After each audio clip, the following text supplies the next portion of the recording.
Did you know that Marvel Comics was not the first publisher to publish comic books? It's true, funnily enough, Marvel Comics, the company, wasn't even the first one either. What's up, nerds? It's me here. Welcome to my channel. And today we are taking a look at the origins of Marvel Comics. Now, if you're not familiar with the world of comic book publishing, it might seem hard to believe that there were comic book publishers before Marvel. Well, there were actually quite a few, like Quality Comics, Fiction House, Netor, Charlton Comics, and DC Comics.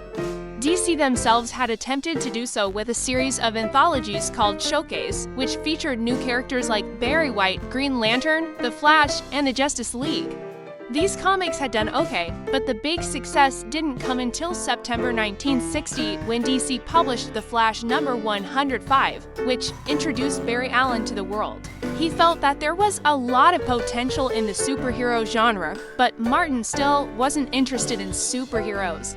With Stan Lee serving as editor, writer, and sometimes artist, along with Jack Kirby and Steve Ditko providing art, the Fantastic Four redefined the superhero genre, showing that superheroes could deal with real-world problems. Many people felt that Stan and Jack were ruining the image of the superhero, making them too flawed and too human. Their approach to storytelling set the stage for the Marvel Universe as we know it today, influencing countless other creators and inspiring generations of fans. Even though he's no longer with us, Stan's legacy lives on through his characters and the impact he had on popular culture. If you want to learn more about Stan's legacy, check out this playlist right here. Thank you all so much for watching this video. Don't forget to leave your thoughts below, and don't forget to subscribe. Until next time, see you all. However, despite the criticism, Marvel's new approach to superheroes was a hit with readers. The Fantastic Four became one of the most popular comics of all time, selling millions of copies and setting the stage for the Marvel Universe as we know it today. This success paved the way for other Marvel characters like Spider-Man, the Hulk, Doctor Strange, and the X-Men. Each character brought something different to the table. Spider-Man was a witty, sarcastic teenager who was relatable to young readers. The Hulk was a powerful but misunderstood monster who taught us about anger and control. Doctor Strange showed us that magic could be used for good. And the X-Men explored themes of prejudice and discrimination. Unlike the clean-cut, wholesome heroes of DC, Marvel's heroes were more realistic and relatable. Spider-Man was a teenager dealing with school and family issues while also fighting crime. The Hulk was a man who transformed into a giant green monster when he got angry, struggling to control his temper and the consequences of his actions. The X-Men were mutants who were discriminated against and feared because of their powers.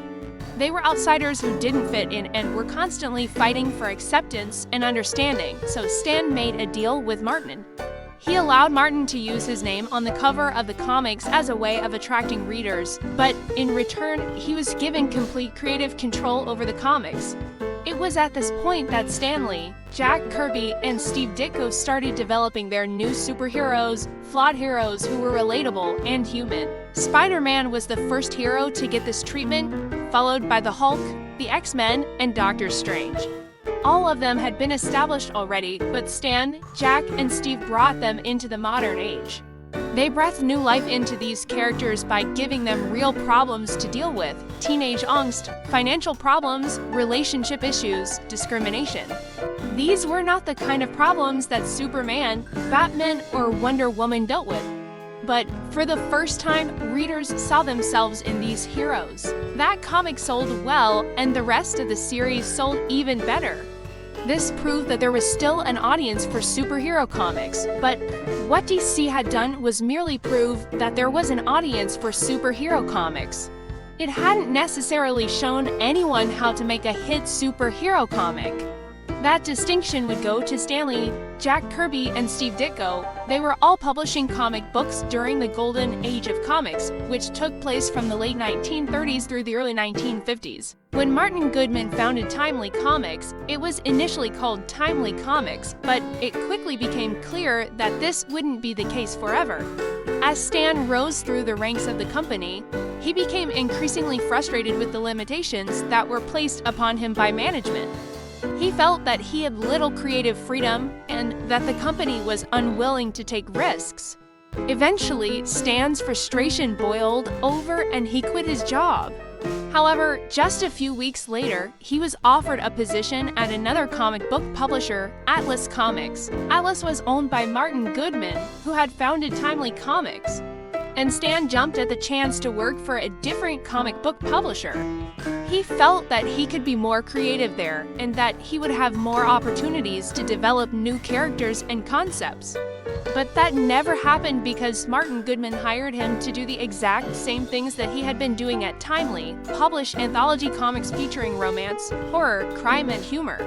And Martin even suggested that Stan call the imprint Atlas Comics instead of Timely. Stan hated the name change, but he agreed to go along with it. But by the late 1950s, many of these companies had gone out of business due to a variety of factors, including changing consumer tastes, increased competition, and the rise of television. By the early 1960s, the comic book industry was in a slump. Comic book sales were down, and many people thought that the medium was dying. This created an environment where new ideas were not likely to be given a chance. But that didn't stop one man from trying. Martin Goodman founded Timely Comics in 1939. He had previously operated a pulp magazine business, but when his pulp magazine empire began to fail due to declining sales, he switched over to comic books. So during a golden age, Timely mostly focused on other genres such as romance, horror, crime, and humor. And in the Silver Age, Atlas Comics continued to struggle to find success with superhero comics. In fact, they were no more successful than any of the other publishers who had tried and failed to keep superheroes popular. So Atlas also decided to focus on other genres like romance, horror, crime, and humor. But by the early 1960s, the superhero market had completely dried up and every publisher had abandoned the genre except for DC Comics. This meant that DC had complete control over the superhero market, and nothing was going to change until a guy named Stan Lee, who was working as editor-in-chief for Marvel Comics or Timely Comics or Atlas Comics, came along. His first comic was a 10-cent publication called Marvel Comics #1, which featured the Human Torch and the original Submariner. These characters would later become some of the first members of the Fantastic Four. This first issue came out in October 1939 and featured a cover date of November. So this is generally considered to be the official start of Marvel Comics. However, the company went through several name changes over the next 2 decades.